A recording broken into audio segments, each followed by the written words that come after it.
Hello everyone, welcome back to my channel. তোমরা সবাই কেমন আছো? আমি তোমাদের সোমা আবার একটা নতুন ব্লগ নিয়ে চলে এলাম। তো চলো, সকাল সকাল মিক্সি নিয়ে বসে পড়েছি আমার কাজ করতে। তো আজকে মিক্সির মধ্যে কী কী দিয়েছি সেগুলো একটু দেখিয়ে দিই। আদা, রসুন, কাঁচা লঙ্কা, আর আছে গোলমরিচ, জিরে, আর সাথে আছে বাদাম।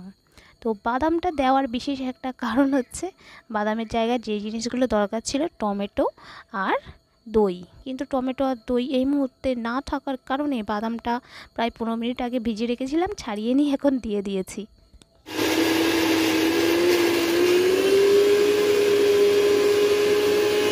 বেশ কিছু টাইম মিক্সিটা চালানোর পর আমি খুলে দেখলাম, ভাবলাম হয়ে গেছে, কিন্তু খুলে দেখছি ছোট ছোট দানা দানা হয়েছে, ক্রিমটা হয়নি। তার কারণ আমি যেটা ভুল করেছি, জল দিতে ভুলে গিয়েছিলাম।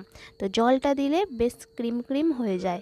মানে সব মশলাই নয়, যখন পেঁয়াজ দেওয়া হয় তখন আবার জলটা দিই না, কারণ পেঁয়াজে টমেটোতে অনেকটা জল থাকেই।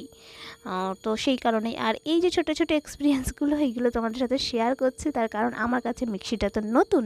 সেই কারণে ছোটো ছোটো এক্সপিরিয়েন্স যেগুলো আমার নতুন নতুন হচ্ছে সেইগুলো তোমাদের সাথে শেয়ার করেছি। তোমাদের কাছে হয়তো মিক্সিটা অনেক পুরনো, অনেক বছর ধরে চালাচ্ছ, কিন্তু আমার কাছে সত্যি বলতে এই তো কয়েকদিন আগে কিনছি। সেই কারণে এত বছর ধরে শিলে বেটে বেটে এমন অবস্থা হয়ে গেছে না, যে মিক্সির মধ্যে মানে যা যা এখন নতুন আমার সঙ্গে ঘটছে সবই তোমাদের সাথে শেয়ার করে নিচ্ছি।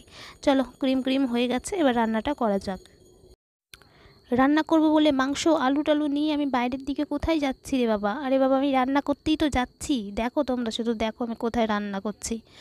আমাদের গ্যাস শেষ হয়ে গেছে 2 দিন আগে, তোমাদেরকে বলেছি। আর এখন বাইরেই রান্না হচ্ছে কাঠের জালে। তো আগেই ভাত আর একটা চচ্চড়ি করে নিয়েছি। আলু, বেগুন, তোমার আর কি বলে, ঢ্যাঁড়স, করলা, সেই সমস্ত দিয়ে একটা চচ্চড়ি করে নিয়েছি টিফিনের জন্য। আর তোমার এখন মাংসটা করব। চলো, উনুনটাকে ধরিয়ে দিই।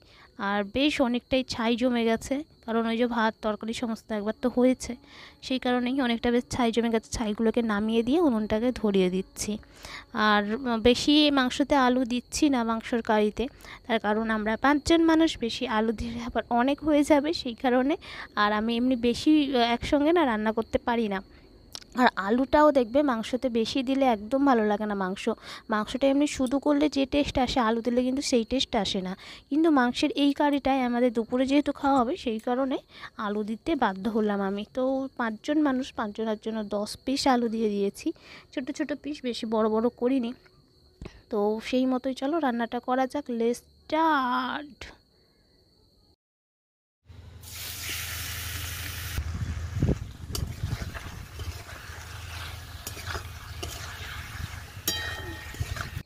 এইরকম করে মাংসটা আমি ফার্স্ট টাইম কিন্তু করছি, তোমরা কিন্তু ভালো করে দেখবে। আমি যতবার মাংস করেছি মাংসটাকে ধীরে ধীরে দিয়ে দিয়ে কষে কষে করেছি।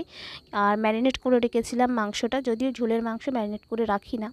তবে এমনি যে চিকেন কারি নয়, সরি, এমনি কষা টষা আদার্স যাই করি না কেন, আমি একটু ম্যারিনেট করে রাখি, কিন্তু ফার্স্ট টাইম চিকেন ভেজে করছি।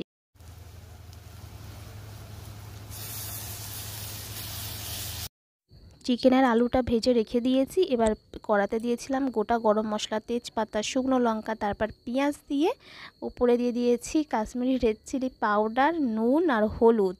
আর এমনি কাঁচা লঙ্কা তো দিয়েছিলাম মশলাটা বাটারই সময়, মিক্সিতে দেওয়ার সময় কাঁচা লঙ্কা দিয়ে দিয়েছিলাম।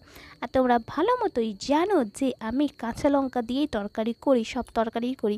তবে কিছু কিছু কিছু তরকারি আর কখনো কখনো যখন কাঁচা লঙ্কা থাকে না, তখন শুকনো লঙ্কার গুঁড়ো থাকে, সেটা একটু ব্যবহার করি। আর শুকনো লঙ্কার গুঁড়োটা এই কারণেই রাখা হয়, কারণ মাংস যখন ম্যারিনেট করে রাখি তখন একটুখানি শুকনো লঙ্কার গুঁড়োটা দিই, মাংসটা হালকা একটু ঝাল ঝাল ভেতরে ঢোকার জন্য।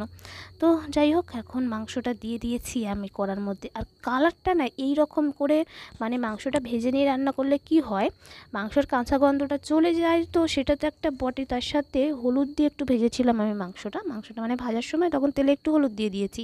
তো এর ক্ষেত্রে কি হয়েছিল, এত সুন্দর কালার এসেছে, তোমাদেরকে একটু কাছ থেকে নিয়ে গিয়ে দেখাই। আর আমি এই রকম করে মানে মাংস ভেজে, যেহেতু ফার্স্ট টাইম আমি চিকেন কারিটা করছি, সেই কারণে আমারও মনের মধ্যে না অনেক বেশি উৎসাহ যে কেমন হবে, প্রত্যেকটা জিনিস ঠিক কী হচ্ছে সেইগুলোকে আমি অনেক বেশি নোটিস করছি। আর সাথে যা যা ঘটছে প্রথমবার আমার সঙ্গে তোমাদের সাথে শেয়ার করে নিচ্ছি।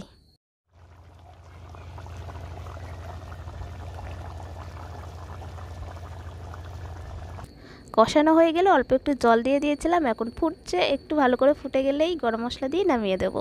তাহলে চলো আজকের মতো টাটা জানাচ্ছি, আর সেলিব্রিটির মতো মুখ দেখাচ্ছি না, কারণ এখন প্রচুর কাজ বাকি, এই কালী বাসনগুলো মাজতে হবে। তাহলে টাটা, গুড নাইট।